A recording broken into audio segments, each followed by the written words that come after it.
The crack of gunfire tore through Willow Creek like a lightning strike, sending a flock of startled birds skyward from the cottonwoods lining the dusty Main Street. Before we kick off this adventure, don't forget to hit like on the video and let us know in the comments where you're watching from. Lila Hart's heart pounded like a war drum as rough hands clamped down on her arms, yanking her toward the swinging doors of the Silver Dollar Saloon. It was 1876, and in this forgotten stretch of Wyoming territory, a woman alone, especially a schoolmarm without kin, was easy prey. "Let me go," she cried, heels digging into the dry earth. Her honey-blonde hair tumbled from its neat bun as she thrashed against the iron grip of Silas Holt, the saloon keeper, whose crude advances she'd rebuffed too many times. "You've been strutting like you're better than the rest of us," he hissed, breath hot and sour against her cheek. "Tonight, you'll learn what your place really is, same as the other gals." Her cheeks flushed with fury, but the fire in her eyes only made Holt's hold tighten. At 22, Lila had come west chasing dreams of freedom of shaping young minds in the new schoolhouse. In 6 months, she'd earned the townsfolk's respect, but also caught the eye of the most dangerous man in the county. "Someone help me," she cried, but the onlookers scattered like leaves in the wind. Holt owned too much of Willow Creek, and no one dared cross him, no one but Zeke Blackthorn. The cowboy had been watering his horse at the trough outside Jed Harlan's store when the commotion broke out. At 26, Zeke had seen the worst men could do on cattle trails and battlefields alike. He'd carved out his own place west of town with calloused hands and quiet grit, always staying out of trouble. But the moment he saw Lila Hart being dragged like a piece of property, something inside him snapped. She wasn't just another face in town. There was something in the way she walked and how she treated the children, even the rowdy ones, with kindness. Something in her had stirred a part of him he thought long buried. His hand went to the Colt on his hip as he took in the scene. "Holt Zeke," called out, his voice cutting clean through the chaos. "Take your hands off the lady." The saloon owner turned, a smug sneer curling on his face. "Ain't your concern, Blackthorn? This gal's got a debt to settle." "I don't owe you a damn thing," Lila snapped, wincing as his grip tightened. Zeke stepped forward, the dry earth crunching under his boots. "If there's a dispute, it'll be handled decent. Let her go." Holt let out a brittle laugh. "Boys, show this cowboy what happens when someone forgets who runs this town." 2 men peeled off from Holt's gang. Zeke recognized them, drifters who'd blown in looking for trouble. Last chance, Zeke warned, his voice calm, even as his pulse surged. The first thug lunged. Zeke sidestepped with precision and drove a punch into the man's gut, sending him reeling. The second reached for his gun, but Zeke was faster. He knocked the pistol aside and planted a blow that dropped the man in the dirt. The scuffle drew a crowd, but as it grew louder, Holt seized his moment, dragging Lila through the saloon doors. Her protests turned desperate. Zeke pushed forward, fury sharpening his focus. Inside, the piano cut off mid-note. Conversations died as the cowboy stormed in, eyes blazing beneath his hat. Behind the bar, Holt still had Lila's arm clamped tight. Her face was pale, but her chin was set brave even now. "This ends tonight," Zeke growled, boots crunching across the sawdust-strewn floor. "You're trespassing in my place, Blackthorn," Holt sneered, nodding to his card players. They rose, hands hovering near their belts. Zeke didn't flinch. "Any man who lays hands on a woman against her don't deserve to own a damn thing." Across the room, Lila met his gaze, fearful, grateful, and something more that made his chest tighten. Holt snarled and reached under the bar. Zeke dove just as the shotgun roared, splinters exploding from the post behind him. Women screamed. Chairs toppled. Patrons ducked for cover. In the chaos, Holt dragged Lila up the back stairs. Zeke vaulted the bar, slamming into a thug trying to block his way. His fist cracked against the man's jaw, sending him crashing into a wall of liquor bottles. "Lila," he shouted, spotting her at the top of the stairs, still fighting. He dashed across the floor, dodging a chair hurled by a drunken gambler. A knife slashed across his sleeve, drawing blood, but he didn't slow. At the landing, he saw Holt fumbling a key into a door, still gripping Lila. When Holt noticed Zeke coming, he shoved her hard against the wall and yanked out his revolver. Zeke charged, knocking the gun aside as it fired into the ceiling. They slammed into the wall, grappling in the narrow hall, fists flying. "Run!" Lila Zeke shouted. But she didn't. Instead, she grabbed a heavy candlestick and swung hard. The iron thudded against Holt's skull. The saloon boss staggered. Zeke landed one last punch that sent him sprawling to the floor unconscious. Without a word, Zeke scooped Lila into his arms. "Hold on," he murmured, gentle now. Her arms wrapped around his neck, trembling. He carried her down the stairs through the smoking, shattered saloon. The crowd parted, no one daring to stop him. Outside, the air was cool and clean after the stench of whiskey and fear. Zeke didn't speak until they reached his horse, still tied out front. "You hurt?" he asked, setting her down gently, his arm still firm around her. She shook her head, voice barely a whisper. "No, but I was close. Thank you, Mr. Blackthorn." "I don't know what would have happened if don't dwell on it," Zeke interrupted softly. "It's over now." But they both knew it wasn't. Silas Holt wouldn't forget this disgrace. Trouble had been simmering in Willow Creek for months, a town torn between folks who wanted decency and those who thrived on chaos. Zeke scanned the street where Holt's men still spilled from the saloon, their faces tight with fury. "I need to get you someplace safe," he said, voice low. "My boarding house," Lila began. Zeke shook his head. "That'll be the first place they search. We've got to get you clear of town until things settle." She hesitated, clearly weighing her limited choices. Then she nodded, surprising him with how steady she was after all she'd endured. "My ranch is not much," he added, "but nobody'll dare cross my line out there." Zeke helped her onto his horse, then swung up behind her in one practiced motion. As they rode into the fading light, Lila leaned back against his chest, her body slack with exhaustion. The fear had burned away, leaving only relief and questions. "I've dragged you into so much trouble," she murmured. Zeke's arms tightened just a touch. "Trouble found you, Miss Hart. I just happened to be standin' in its way." The night wrapped around them like a blanket as the town faded behind. Neither of them knew just how much this one violent moment would change everything. Zeke's spread sat nestled in a low valley about 5 miles out, surrounded by cottonwoods and purple-shadowed hills.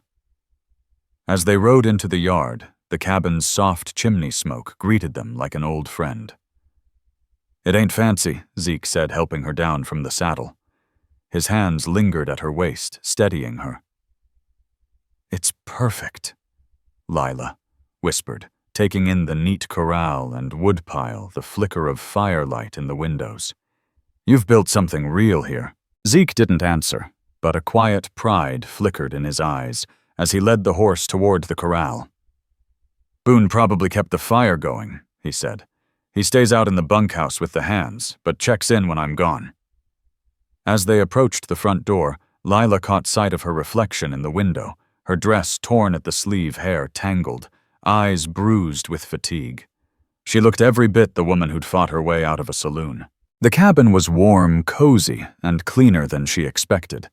A sturdy table-stone fireplace, a few rough-hewn chairs. A small kitchen stood off to the side, and a doorway led to what she figured was the bedroom. "Have a seat," Zeke offered, pulling out a chair. "I'll get some coffee going." Lila dropped into the chair, gratefully watching as he moved around the kitchen, with the calm ease of someone used to living alone.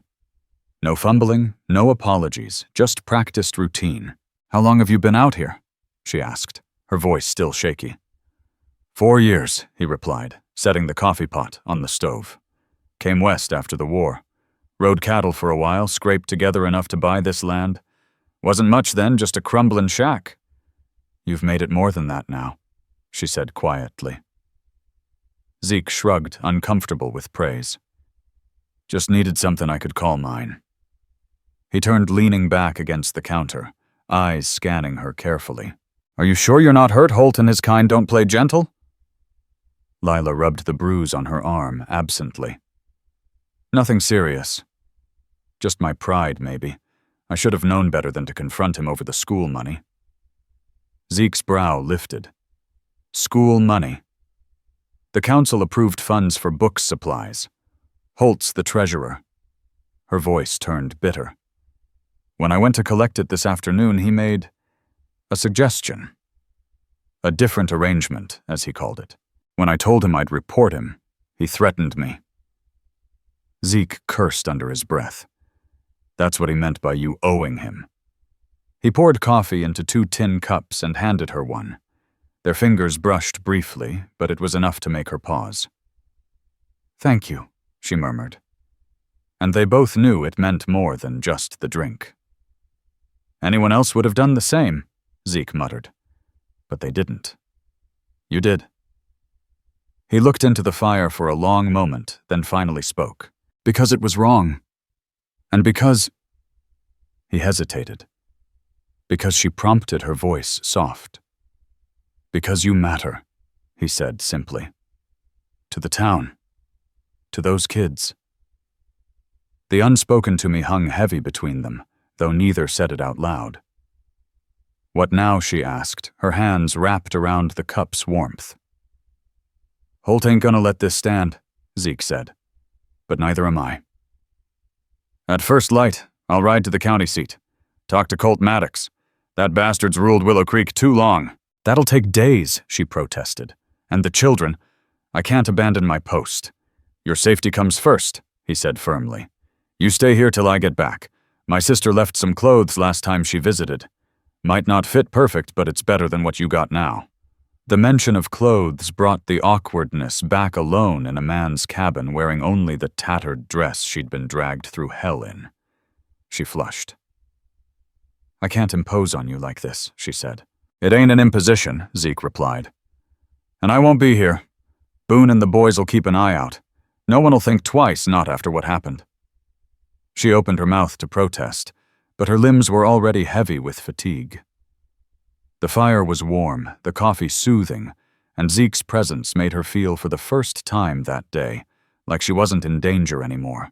The weight of the day clung to Lila Hart like a heavy quilt confronting Silas Holt, being dragged through town like an outlaw, and then rescued in the most violent, breathless way imaginable. It had left her wrung out and hollow. Zeke noticed. "You need rest," he said, voice low and warm. "You should take your bed," she murmured, her manners still clinging on through the exhaustion. "I'll sleep by the fire," he said, already shaking his head. "Don't argue with me, Lila. Let me do this for you." She opened her mouth to protest again, but the look in his eyes made it impossible. She simply nodded, too drained to fight his kindness. He led her to the bedroom, a simple space with a clean bed, a pine chest of drawers, and a small table with a ceramic basin and water pitcher. "There's fresh water if you want to wash up," he said, stopping at the doorway, careful not to step inside.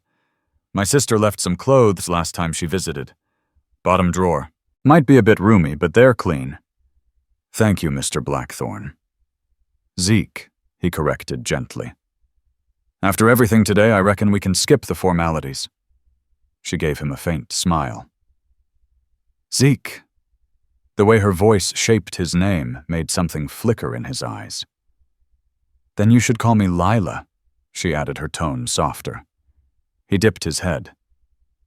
"Good night, Lila. You're safe here. That's a promise." When he shut the door behind him, she sat down at the edge of the bed and finally let the storm inside her break. Her hands pressed to her mouth as silent sobs overtook her, not just from terror or relief, but from the strange, unshakable feeling that despite everything, she had somehow ended up exactly where she was meant to be. Dawn spilled gold across the hills by the time Lila stirred. For a moment, she was disoriented. Strange walls, the scent of wood smoke, and silence. Then the memories came rushing back. She sat up slowly, realizing she'd slept in her torn dress, too tired the night before to change into the borrowed clothes Zeke had offered.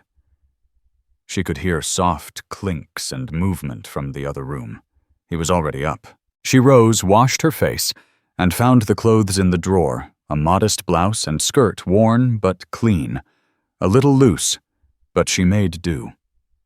She ran a comb through her tangled hair, took a deep breath, and stepped into the main room. Zeke was at the stove, frying bacon in a black iron skillet.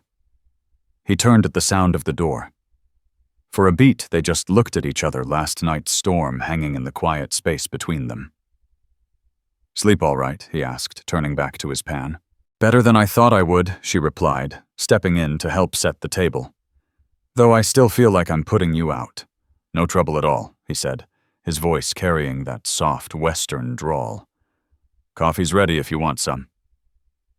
They moved easily around each other, a quiet rhythm that felt oddly natural, as if this wasn't their first shared morning. When breakfast was ready, they sat across from each other at the small table, just bacon, eggs, and silence broken by the soft clatter of forks. "I need to ride into town today," Zeke said, eventually dishing her a helping. "Talk to Colt Maddox, make sure we've got this thing with Holt handled. He won't let last night slide." Lila's brow creased. "I should come with you. The children will wonder where I am, and Mrs. Parsons will be worried when I didn't return to the boarding house." Zeke shook his head. "It's not safe, not yet. I don't want Holt or his men sniffing anywhere near you." "I can't hide forever," she said gently. "I came out here to build something of my own. I won't cower." He looked at her, something in his eyes softening. "One more day. That's all I'm asking.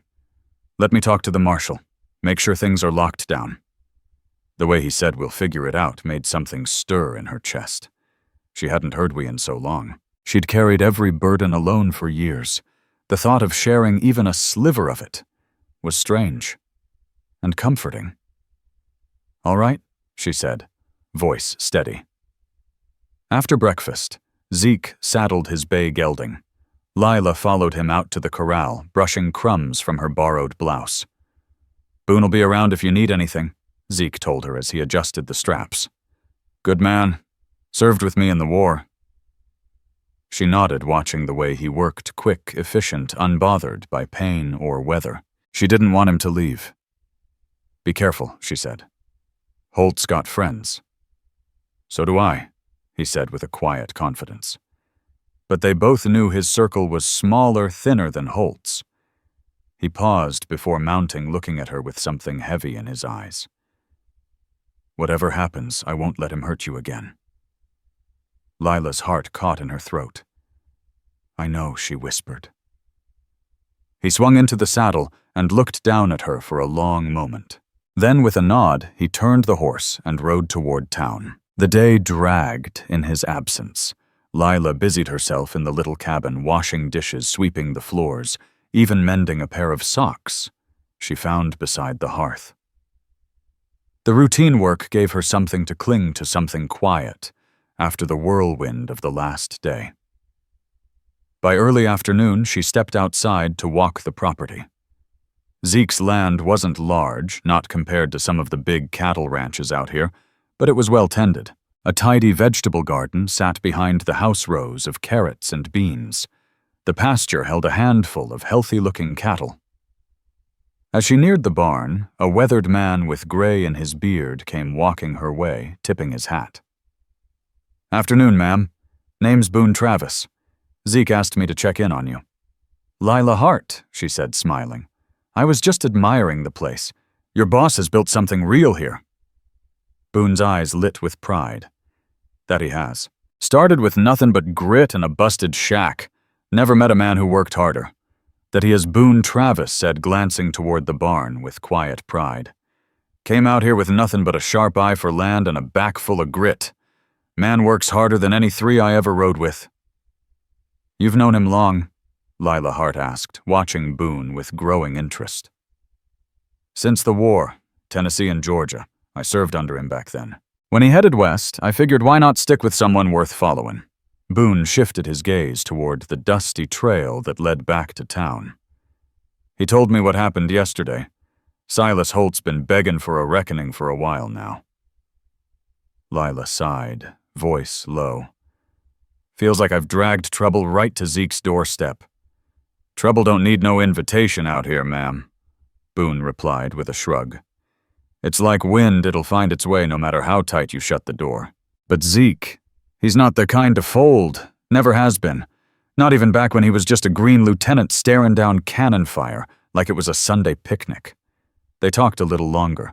Boone shared stories about the early days of the ranch floods, Wolves' lean winters, and Lila found herself drawn deeper into understanding the man who had stood up for her without hesitation. Through Boone's words, she glimpsed a quiet loyalty, a strength built not on swagger, but sacrifice.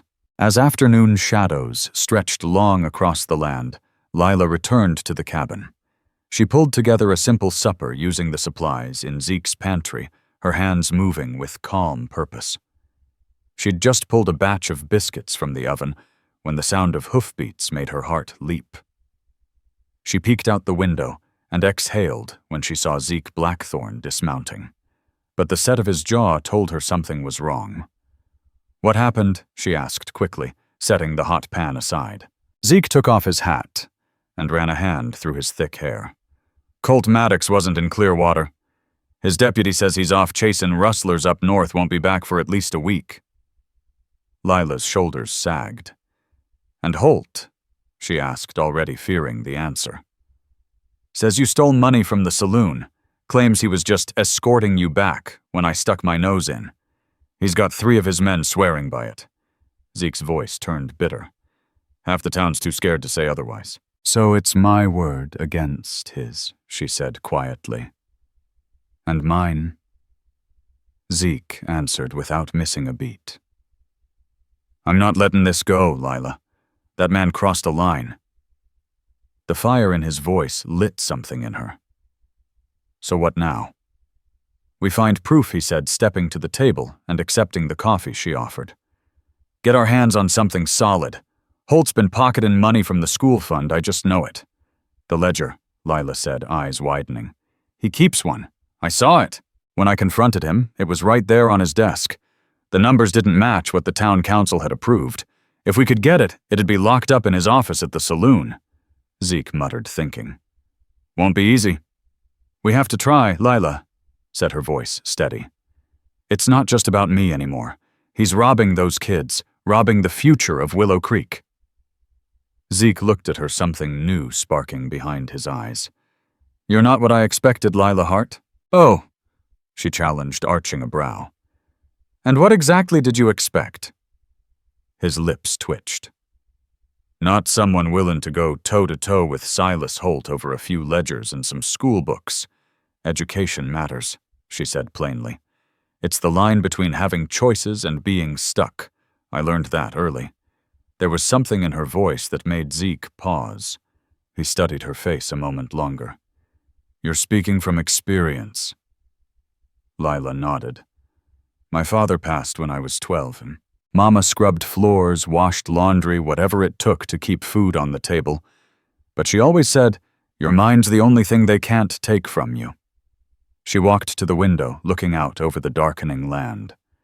When I was 16, my teacher helped me get a spot assisting at a ladies' academy back in Boston.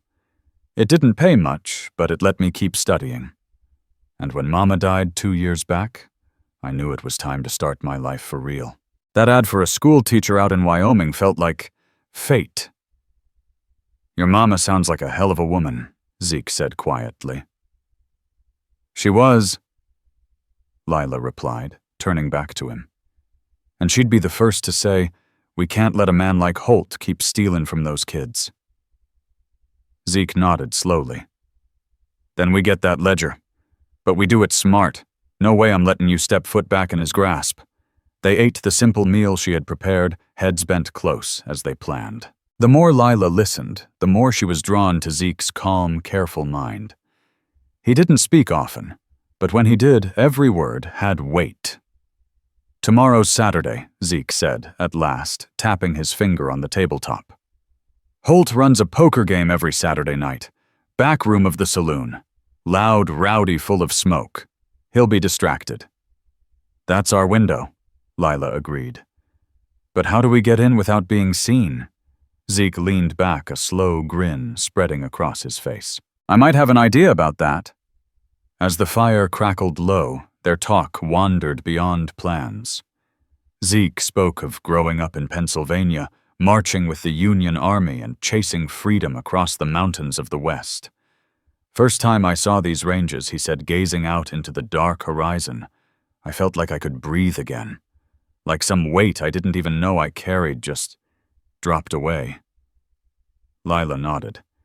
That's how I felt when I got off the stagecoach. Dusty, hot, and rough, but the air felt honest. Like maybe things could start fresh. Do you regret coming? He asked softly. She turned the question over. No, she said at last. Even after all this. Back east folks smile at you while they stick a knife in your back. Here at least you see the blade coming. Zeke chuckled. A hard place, he said. But a true one. Silence fell again, comfortable this time. The flames cast warm shadows across Zeke's face, highlighting the square set of his jaw, the faint scar near his eyebrow, the way his dark hair curled behind his neck. He wasn't trying to be handsome, but the steadiness in him, the quiet strength. It made Lila's chest tighten. This man had stepped into the fire for her, no hesitation, no questions. She didn't know where things were headed next. But for the first time in a long while, she didn't feel alone. Zeke Blackthorn was the kind of man who stood by his word quietly, without boasting, and without expecting thanks. As if sensing her gaze, he turned toward Lila Hart, eyes meeting hers in the dim cabin light. Something passed between them in that charged second, something unspoken, powerful. A current neither one dared name. But Zeke cleared his throat, the spell breaking. It's getting late. You ought to rest up. Tomorrow won't be easy. Lila nodded, suddenly aware of how delicate their situation really was, alone in the cabin boundaries blurred by circumstance. Yes, of course. Good night, Zeke. Good night, Lila. She stepped into his room for the second night in a row, her heart anything but calm. The danger from Silas Holt, the uncertain future in Willow Creek, those were real concerns. But now there was something else, something unexpected and even more unsettling. Zeke had begun to matter, and that scared her more than anything. Saturday broke with tension hanging thick in the air. Lila was up with the sun. Zeke was already outside tending to the livestock like always. She fixed breakfast, hot coffee, and biscuits, trying to keep her hands busy while her thoughts raced. You didn't have to do all this, Zeke said, washing up by the door. I wanted to, Lila replied. Keeps the worry at bay. They sat and ate quickly, reviewing their plan once more. They would strike in the evening, when the Silver Dollar Saloon was alive with noise and whiskey, and Holt's attention would be locked on cards and coin. Willow Sky works in the saloon, Zeke said. She's agreed to help. Her little brother Jesse is one of your students, isn't he? Lila nodded. He's smart, quiet but sharp. Willow usually comes to school meetings for their mama. Poor woman's been sick a long time. I talked to Willow yesterday. She's fed up. Holt's been docking her wages, saying she breaks too many glasses, and now he's trying to force her into private company. He'll ruin her, Lila murmured. She's saving for a train ticket to Denver, wants to live with her aunt. She's got nothing to lose. The plan was risky, but clear. Willow would cause a distraction in the saloon, giving Zeke and Lila just enough time to sneak through the back slip into Holt's office and find the ledger. With luck, they'd be out before anyone noticed. What if he's got it locked up?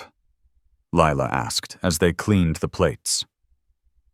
I've thought about that, Zeke said, pulling a small bundle from his pocket, a set of lockpicks, old but well cared for. Picked up some talents during the war that weren't exactly army-issued. Lila raised an eyebrow, but didn't question it.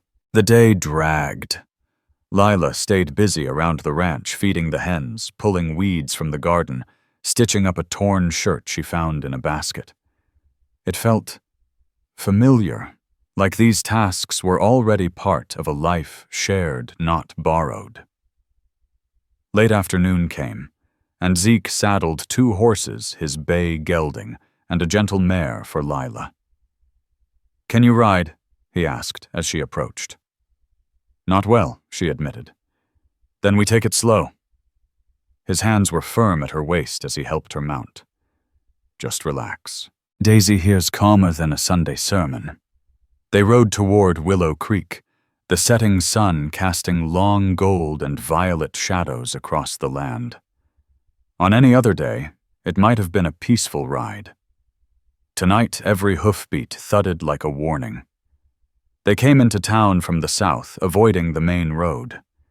Zeke led them around the edge of the business row, where the saloon stood at the far end, already glowing with lamplight. They left their horses at a small stable behind the dressmaker's shop, where Eli Kane, a trusted local boy, waited to watch them. Then, weaving through the alleys, they reached the back of the saloon. "She'll give us the signal once Holt is neck-deep in his poker game," Zeke whispered, pulling Lila into the shadows behind a stack of empty crates. "Once he's distracted, we've got maybe 15 minutes before someone comes sniffing around for his stash of top-shelf liquor." Lila nodded, heart-pounding.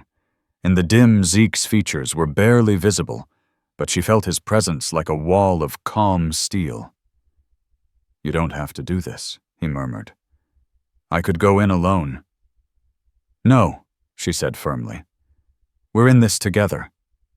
2 sets of eyes mean twice the chance to find what we need." Then the door swung open.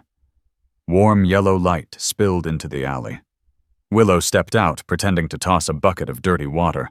Her eyes flicked toward them one nod, then she turned back inside. "There's our sign," Zeke said.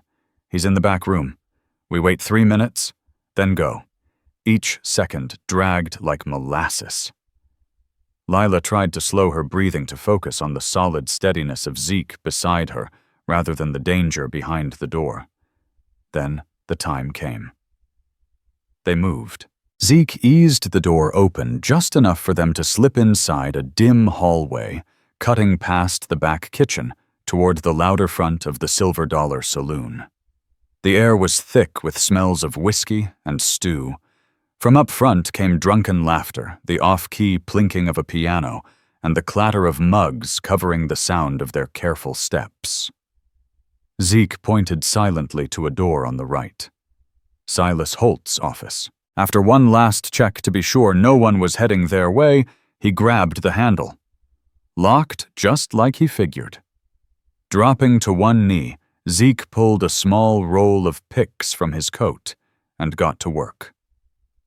Lila Hart, pounding like war drums, kept watch over the hallway. Suddenly, a loud crash erupted from the saloon. Raised voices followed. Willow's diversion. Right on cue. The lock clicked. Zeke pushed the door open fast, ushering Lila in and closing it softly behind them. The room was modest, but sharp, big desk, polished shelves full of expensive bourbon, and a leather chair that said power. Lila whispered, "The ledger," and moved to the desk. It had to be bound in red leather. They searched with haste. Seconds ticked like thunder. Then, Here Lila breathed, pulling a thick book from the bottom drawer. She flipped it open on the desk, scanning line after line of tight handwriting. The school fund look. The town council approved $50 for books last quarter, but only $30 got reported. And here $20 for roof repairs that never even happened. Zeke leaned in close over her shoulder, steady and burning with focus. He's skimming from every account, not just the school's. Lila reached into her skirt pocket and pulled a small notepad. Her writing was clean and fast, trained by years at the blackboard. This'll be enough to show Marshal Maddox. Then came footsteps. Both froze. Heavy boots heading right for them. Without a word, Zeke grabbed her arm and hauled her toward a small closet in the corner. They barely got the door shut before it creaked open again. Lila peeked through a thin crack. Silas Holt strode in like he owned the territory, followed by a stranger, well-dressed, smug eyes, cold as iron. "The deed's here," Cyrus Holt said, opening another drawer. "You sign it, the mine's yours. Simple as that." "And the current owner?" the man asked. Holt chuckled, a sound that made Lila's skin crawl. "Blackthorn's just a bump in the road. By tomorrow he'll either be dead or riding out of this territory for good." Lila felt Zeke stiffen beside her. His land. Holt was selling the mining rights right out from under him, and planning to kill him or run him off to do it. The two men carried on completely unaware they had silent witnesses. In the tight dark, Lila could hear Zeke's breath, slow and steady, but his muscles were coiled like wire. When the men finally left, and the office door clicked shut behind them, it still took several minutes before Zeke moved again. "Zeke," Lila started. He shook his head. "Not yet. Let's get out of here." He stepped to the door, picks already in hand, but before he could start, a scream rang out from the saloon. Tables crashed. A woman yelled. Lila's blood ran cold. "That's Willow," she whispered. Zeke didn't hesitate. Change of plans. Out the window. The office had a small window that opened to a side alley. Zeke forced it open, boosted Lila through, then climbed out after her, pulling it shut behind them. Instead of heading back to the stables, he pulled her into the shadows around the front of the building. They had to know what happened to Willow. From their hiding spot, they peered through the saloon's big front windows. The place was a mess. Chairs overturned, liquor, spilled, men shouting. In the middle of it all, Willow was being shoved around by one of Holt's men, while Holt himself glared from near the bar, grip tight on his drink and Willow's arm. "He knows," Lila whispered. "He figured it out she was helping us." Zeke clenched his jaw. "I ain't leaving her." "We can't go through the front," Lila said quickly. Then her eyes lit up. "But I've got an idea." She laid it out fast. Zeke clearly hated the risk, but he nodded. It was their best shot. A few minutes later, Lila walked calmly down the dusty boardwalk toward the saloon. She'd tied her hair differently, hidden her face beneath Zeke's oversized coat, and kept her head low. Her gait was firm, determined, more stranger than schoolteacher. She reached the saloon doors, took a deep breath, and pushed through into chaos. The fighting had slowed, but the tension was thick. Holt stood near the bar, still holding Willow's arm tight. Lila moved through the crowd, keeping her face low hidden in the coat's collar. She edged close to a burly cowboy and bumped him hard. Whiskey splashed. "Watch where you're going!" the man shouted, turning to shove someone who wasn't the culprit. It was enough. The saloon exploded again into yelling and fists. Lila darted toward Willow and Holt. "Fire!" she yelled, pointing toward the rear. "The kitchen's on fire!" The word fire in a saloon made of dry timber and full of open flames was dynamite. Panic. Men rushed for the doors, chairs toppled, glasses shattered. Holt's grip on Willow loosened just enough. And that's all Zeke needed. Slipping in through the back while fists still flew and glasses shattered, Zeke made straight for Silas Holt, landing a sharp right hook that knocked the saloon owner sideways into a table. Before Holt's hired guns could react, Zeke grabbed Willow and Lila, one arm around each, and barreled toward the exit. "Stop them!" Holt bellowed, but his voice drowned in the chaos as men scrambled to escape what they believed was a fire tearing through the kitchen. Outside, Zeke didn't lead the women toward the horses waiting out back. Instead, he veered down a side alley, weaving them through shadows where fewer eyes might catch sight. "You all right?" he asked Willow, who gave a brave nod despite the tremble in her limbs. "He figured me out," she said, voice tight. "One of the other girls must have overheard us yesterday." "You can't go back there," Lila said, firm as stone. "He'll hurt you. My brother'll make sure Jesse's safe, Zeke promised. But right now we've got to get you out of Willow Creek." They looped around toward the horses sticking to back streets and shadows. Zeke helped the women mount Lila on Daisy and Willow, riding double with him on his gelding. As they rode beneath the moonlight, Lila glanced back at the lantern-lit silhouette of the town, wondering if she'd ever see the schoolhouse again, or the life she'd tried so hard to build. Between Holt's threats and the corruption they'd just uncovered, that peaceful future seemed to fade into dust. Yet riding beside Zeke with her notebook full of evidence, she felt something settle inside her. Whatever came next, they'd face it together. The ride home was tense ears tuned for hooves chasing behind. But the saloon brawl must have masked their exit. No one followed, and they made it to Zeke's ranch untouched. Boone Travis stood waiting in the yard, face etched with worry. "Heard there was trouble in town," he said, as they dismounted.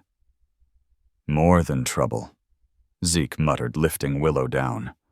"Holt's trying to sell my land out from under me to a man named Cyrus Kane. Said I wouldn't be around much longer." Boone's eyes darkened. "That explains the riders I spotted earlier. Thought they were drifting cattle, but they weren't looking at the herd. Malone's men, no doubt," Zeke said, scoping the land before signing papers. Inside the cabin, the truth came pouring out. The forged numbers Lila had copied from the ledger, Holt's plan to oust Zeke for a mining deal, it was more than theft. It was betrayal with deadly consequences. "If Malone's after mining rights, there's gotta be something valuable on your land," Willow said. Gold Zeke shook his head. "I know every ridge and ravine out here. There's no gold. Could be coal Boone offered. Heard rumors of a railroad spur cutting through the valley. Coal would make that land mighty appealing. Whatever it was, one thing was clear. Silas Holt and Cyrus Kane were gunning for more than money. And with Holt's false charges still hanging over Lila, they had few allies, and even fewer safe places to run. We need to put this evidence in the right hands," Lila said, tapping the notebook. "If Marshal Maddox is still out on patrol, what about Judge Pike? When's he riding into Clearwater?" "Not for 3 weeks," Zeke answered. "Holt won't wait that long." They sat up late, planning. Willow would remain at the ranch where it was safer. Boone offered to ride at dawn to fetch Jesse, who was spending the weekend with a friend, bring him back to safety. "We'll take turns on watch," Zeke said, as night thickened around them. "Holt might send riders tonight. I'll take first shift," Boone volunteered, already grabbing his rifle. "You three get some sleep." Inside, Lila helped Willow settle in the bedroom, insisting she take the bed while Lila laid out blankets on the floor. Zeke would sleep by the hearth in the main room, revolver, close eyes half open. As Lila arranged her spot, Willow watched her with quiet amusement. "He cares for you," she murmured. "Zeke. I've never seen him look at someone like that." Lila felt heat rise in her cheeks. "We barely know each other." Willow smiled. "Sometimes that's not what matters. My folks knew after 1 week. Been married 25 years now." "It's not like that," Lila protested, though her voice lacked conviction. "We're just trying to get through this." "If you say so." Willow's eyes sparkled knowingly. "But out here, life's too uncertain to waste time ignoring what your heart already knows." Lila had no answer. She offered a quiet, "Good night," and stepped into the main room to fetch a glass of water. Zeke sat at the table cleaning his sidearm by the flickering glow of a lamp. "Everything all right?" he asked without looking up. "Yes." Willows settled. She paused, then crossed to sit across from him. "Zeke, I need to say I'm sorry." His brow furrowed. "For what?" "For dragging all this to your doorstep. If you hadn't challenged Holt over the school funds," he said, looking her dead in the eye, "he'd still be stealing from the children, and I'd still be blind to what he's planning. This isn't your fault.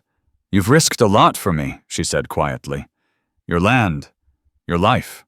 He set the revolver aside, voice steady. "Some things are worth the risk." The words hung in the silence between them, heavy, unspoken truths flickering like the lamplight across his worn features. The distance between their hearts was shrinking fast, and both of them knew it. "Why did you really help me that night in the saloon?" Lila asked quietly, the question that had haunted her ever since Zeke carried her out of Silas Holt's grip. Zeke didn't answer right away. He stared into the fire for a long moment, choosing his words with care. "Because the day you stepped off that stagecoach 6 months ago, something in me saw something familiar in you." He glanced down at his calloused hands, stained with dust and hard work. "I watched you carve out a life here, how you stood tall for those school kids, how you didn't back down even when the town turned cold. You've got a kind of grit that don't come from fighting. It comes from surviving." Then his eyes met hers again. "And when I saw Holt dragging you into that saloon, it wasn't just about justice anymore. It was about you. I couldn't stand by and let you be hurt." Lila felt her breath hitch at the raw honesty in his voice. "Zeke." A sharp crack rang out from outside a rifle shot. Then came Boone's yell. Zeke sprang to his feet, grabbing his gun. "They're here. Wake Willow and keep away from the windows," he ordered. Whatever tenderness had filled the room moments before was gone, replaced by cold, urgent fear. Lila rushed to the bedroom, roused Willow, and braced herself. Whatever future she and Zeke might have had, it would never come, unless they survived Holt's wrath. What followed was a blur of chaos and bullets. Holt had sent 5 hired guns to finish Zeke and drag Lila back. Clearly, he hadn't counted on Willow being at the ranch, too. The attackers came from all sides, using the dark to their advantage, but Zeke and Boone had prepared.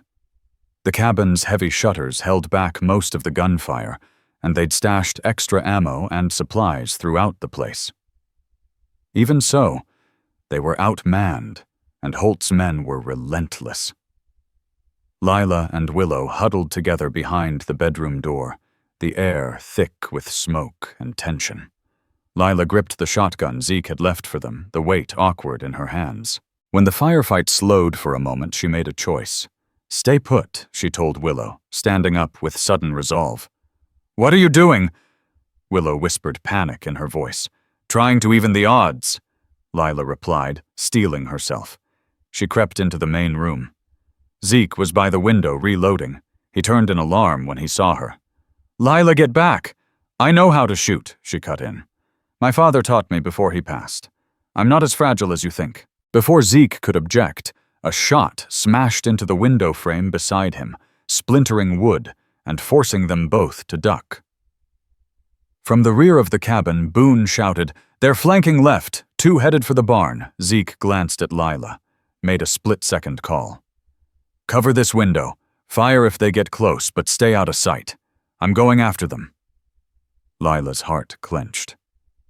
"Be careful." He touched her cheek briefly but tenderly. "Always." Then he slipped through the rear entrance Boone had been guarding. Lila crouched by the window, shotgun braced and ready. Her arms trembled slightly, but her aim stayed true. Twice she fired warning shots into the dark when movement stirred too near the house. Boone gave her a curt nod from across the room. Gunfire echoed from the barn. Then silence. Too quiet. Zeke Boone called out softly. Nothing. Lila's heart pounded. Had he been shot? Caught. Her fingers tightened around the gun as the front door slammed open. She spun shotgun, raised only to lower it in relief as Zeke appeared supporting Boone, who was limping heavily. "What happened?" she cried, rushing to help. Boone took a hit to the leg, Zeke said, easing him into a chair. "Clean through, but he's bleeding." Lila moved quickly, tearing a clean sheet into strips to bind the wound. Zeke glanced out the window. 3 men down. 2 ran, no doubt racing back to Holt with bad news. Boone grunted through gritted teeth, which means next time he'll come himself with more guns. By the time the first light crept over the plains, they all knew the truth. Holt was desperate now. He couldn't afford to let them reach Judge Pike or Marshal Maddox with what they knew. "We have to leave," Zeke said, voice firm. "All of us. Holt won't stop. Where would we even go?" Willow asked, exhaustion clear on her face. "The Lewis settlement," Boone offered. "My sister's family's up there. 2 days north. Holt don't hold sway that far." Zeke nodded. "We'll pack light. Ride within the hour. Holt will expect us to ride east toward Clearwater. We'll go north. That might buy us time." As they packed up, Lila felt the weight of it all. The ranch. Zeke's dream, built from dust and sweat, was being left behind, maybe for good. She found him in the barn, saddling the horses. For a moment she just watched, admiring his steadiness, even after a sleepless night of blood and fire. "I'm sorry about your ranch," she said softly. Zeke paused, his hands resting on the saddle. "It's just land and lumber," he replied, but his voice betrayed the truth. It was home, and they were riding away from it into a future full of dust, danger, and unknown roads. "The only thing that matters now is keeping everyone safe," Lila said softly, resting her hand on Zeke's arm. "We'll set this right, Zeke. Silas Holt isn't going to walk away from this." Zeke turned toward her, his expression easing as he looked down into her eyes. "When all this settles," he began, then paused. Lila's heart skipped. "Yes. When this is behind us, I'd like to court you proper." He said the words plain, but charged with meaning. "If that's something you'd consider, despite the danger, despite the fear of what was coming." Lila felt warmth bloom in her chest.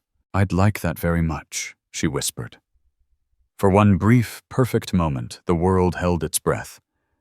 Zeke reached up and brushed her cheek, and Lila leaned into his touch, eyes fluttering closed. Then the thunder of hooves shattered everything. Zeke Boone's voice rang out from the cabin. They bolted outside, dust already kicking up on the road. A dozen riders barreled toward the ranch. Holt Zeke muttered, jaw tight. "And it looks like he brought half the county with him." There was no time to run. Boone was wounded, Willow and Jesse too young to ride hard and fast. This was the stand they'd have to make. "Get everyone into the root cellar," Zeke told Lila. "There's a tunnel that leads to the creek bed. If this goes sideways, take it. I'm not leaving you to fight them alone," she pushed back. "This ain't a debate," Zeke snapped, though not without care in his voice. "He wants you silenced more than anything. I can't keep my focus with you in the line of fire." Before she could reply, the riders came into full view, and then everything changed. "That's Marshal Colt Maddox," Boone said, squinting through the haze. "And look, Judge Horace Pike's riding with him." Zeke and Lila exchanged stunned glances. How in blazes had the marshal gotten back so fast? And what was the circuit judge doing here? Then they saw him, Silas Holt, hands tied, riding between 2 deputies with rifles trained on him. The posse reined in outside the cabin.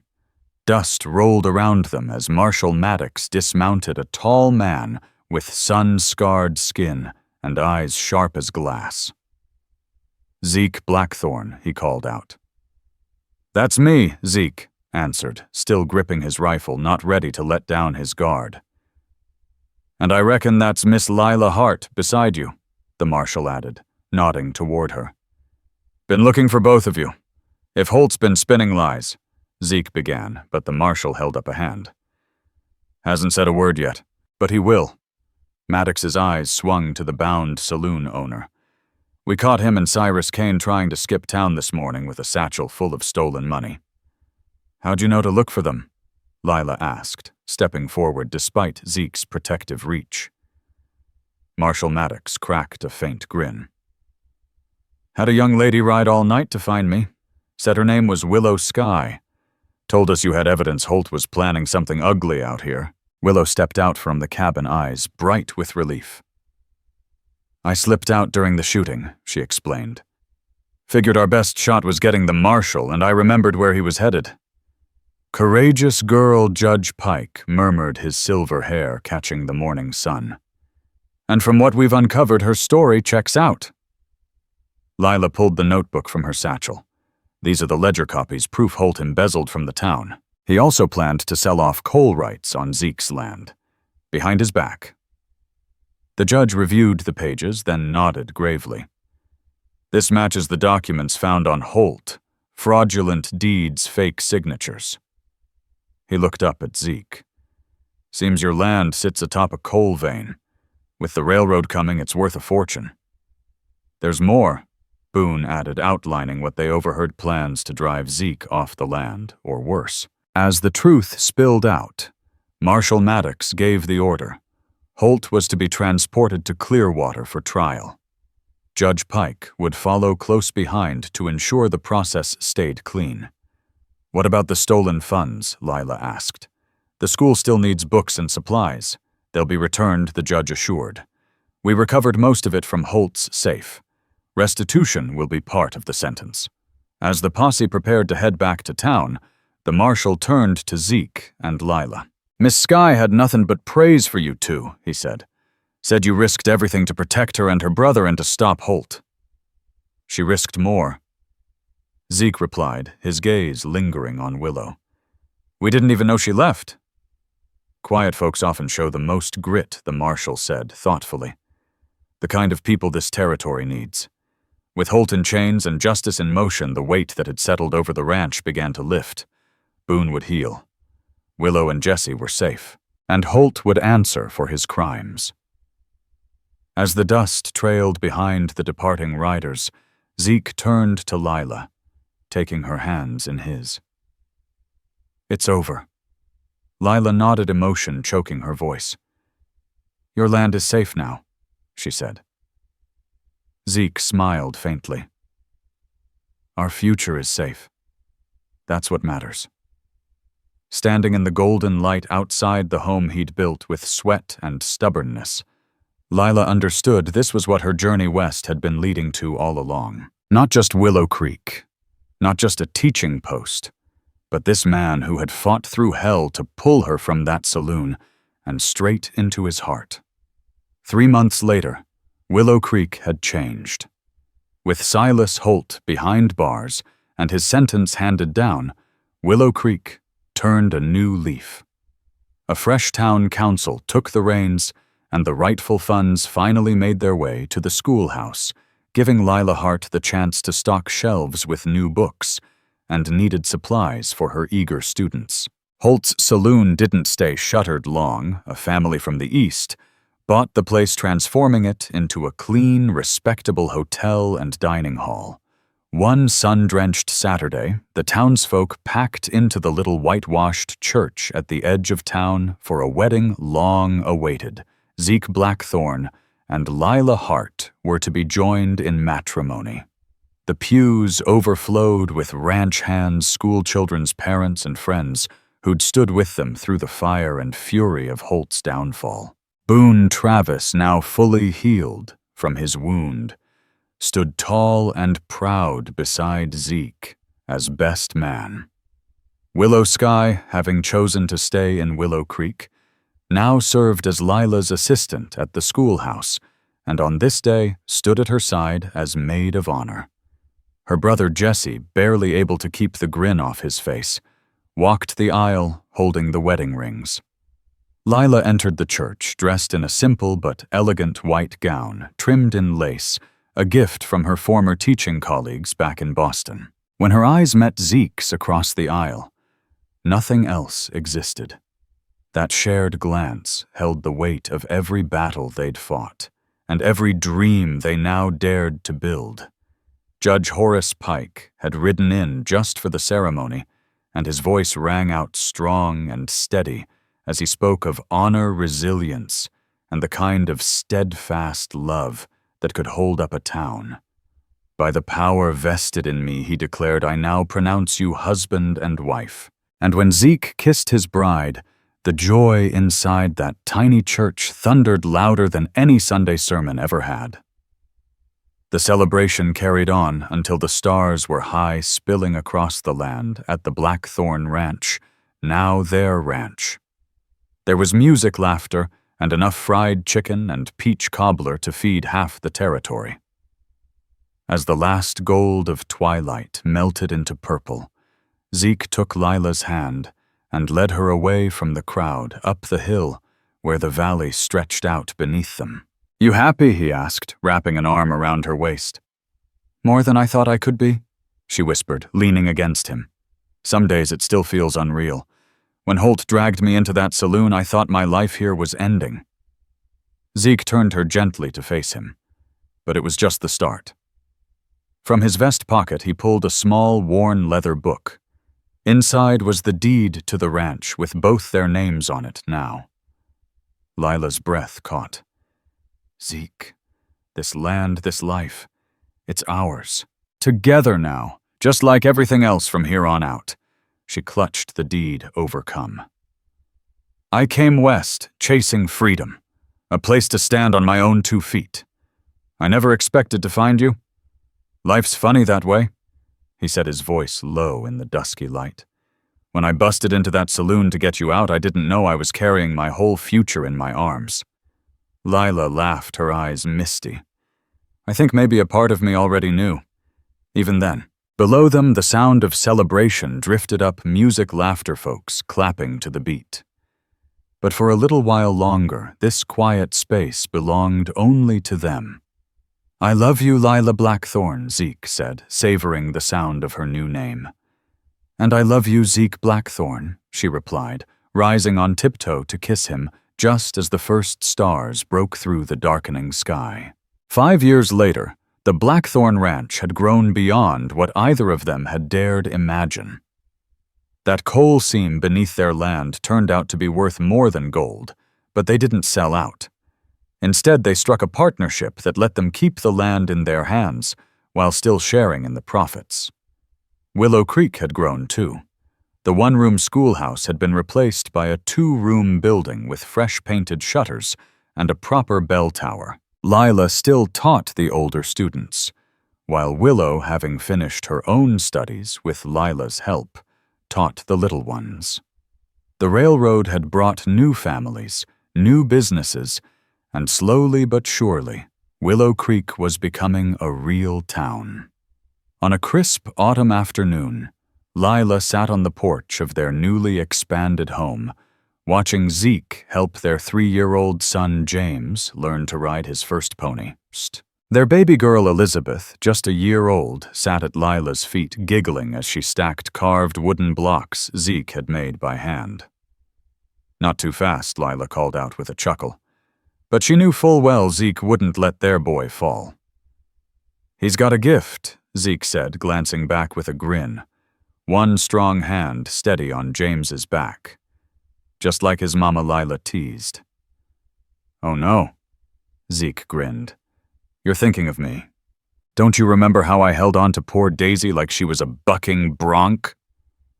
Lila laughed. And now look at you. She'd come a long way herself.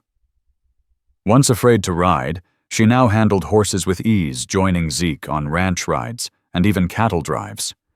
Their days had settled into a steady rhythm, Zeke managing both ranch and mining operations, Lila teaching and raising their children. They fit together like sun and soil. That afternoon, Boone rode in from town, a saddlebag full of letters and supplies slung over his shoulder. His hair had gone fully silver, but he moved with purpose, his presence still as vital as ever. He'd long since declined retirement, preferring to be Uncle Boone to James and Elizabeth. "Letters from back east," he said, handing over the stack to Lila. "And word is Judge Pike's being eyed for a seat on the Territorial Supreme Court," Zeke said, as he led little James and the pony back toward the porch. "Ain't a man more worthy in this whole region." Lila smiled, recalling the day Horace Pike had stood before them and declared them husband and wife, and later how he'd baptized both of their children. Through all these years, he'd remained more than a judge. He'd become a friend, one who still stopped by the ranch now and then, always with a firm handshake and a warm smile. As dusk wrapped its arms around the land, the family gathered in the wide, homey kitchen, one of the many additions made since those early days. The table was full, not just with food, but with laughter and conversation. Boone Travis joined them as always, and a couple of young ranch hands with no kin nearby filled the remaining seats. There was comfort in their voices, a rhythm to the clatter of forks, and warm glances passed across the table. Later that night, with the children tucked in and the house gone quiet, Zeke and Lila settled into the porch swing, a quilt over their legs to chase off the autumn chill. Above them, the Wyoming sky stretched wide and endless, sprinkled with stars that shimmered like diamonds in a black velvet sea. Lila had never seen stars like these back east. "I had a letter from Willow today," she said, resting her head on Zeke's shoulder. "Oh yeah," he murmured, brushing his fingers along her arm. "She's thinking about accepting that proposal from the shopkeeper, young Will Duncan." Zeke nodded. "Will's a good soul, hard-working, steady. Got a calm head on his shoulders. She asked if I thought she was moving too fast. It's only been 6 months." Zeke chuckled low and warm. "What did you tell her?" "I told her that sometimes 6 months is all it takes to know what your heart wants," Lila said, lifting her eyes to his. "After all, you proposed to me after just 3 days while bullets were flying." "Best choice I ever made," he whispered, kissing her gently. "Though truth be told, I knew the second I carried you out of that saloon." Lila smiled into his kiss. "You big romantic, hiding behind that gruff cowboy face." They rocked in silence for a spell, the only sounds around them the lowing of distant cattle, the lonely call of an owl in the woods, and the gentle creak of the swing beneath them. "You ever miss it?" Zeke asked suddenly. "The city life, the culture, your old world."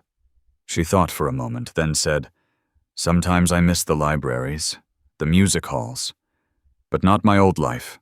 That life wasn't mine, not the way this is." She motioned toward the land sprawling under moonlight to the sturdy house behind them, the garden, the barn, the quiet peace of it all. "This is home. You, our children, this land, this town we've helped shape. I've never been more sure of anything." Zeke pulled her in a little closer. "Even when Holt's men had us pinned down," Lila laughed. "Especially then. That's when I saw what we could build, if we made it out." Silence fell again, deeper now, but not empty.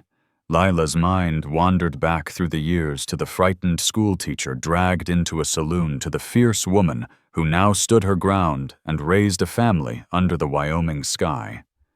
"What are you thinking about?" Zeke asked, noticing the far-off look in her eyes.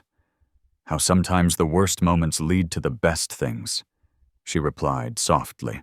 "If Holt hadn't dragged you in that day," Zeke said with quiet certainty, "I'd have found another excuse to come crashing through and haul you out." Lila looked at him, eyes full of warmth. "Some things are just meant to be. Whatever roads they might have walked, Whatever trials they'd faced, she believed with all her heart they'd still have found each other. What began in chaos and fire had blossomed into something fierce and tender, like the prairie roses blooming in her garden. Delicate, but rooted deep. Strong enough to survive the hardest winters. I love you, Zeke Blackthorn. Lila whispered, her voice steady as stone. And I love you, Lila Blackthorn, he answered, holding her close as the stars swirled silently overhead, watching over the home they'd built with grit, grace, and love. Yesterday, today, and every tomorrow still to come. If this story has touched your heart, I invite you to stay with us to discover more true tales of the Wild West. Stories that honor resilience, tenderness, and the spirit that God placed in those who blazed the trail. Subscribe, share, leave your thoughts in the comments, and join us once again to journey across this untamed land. Thank you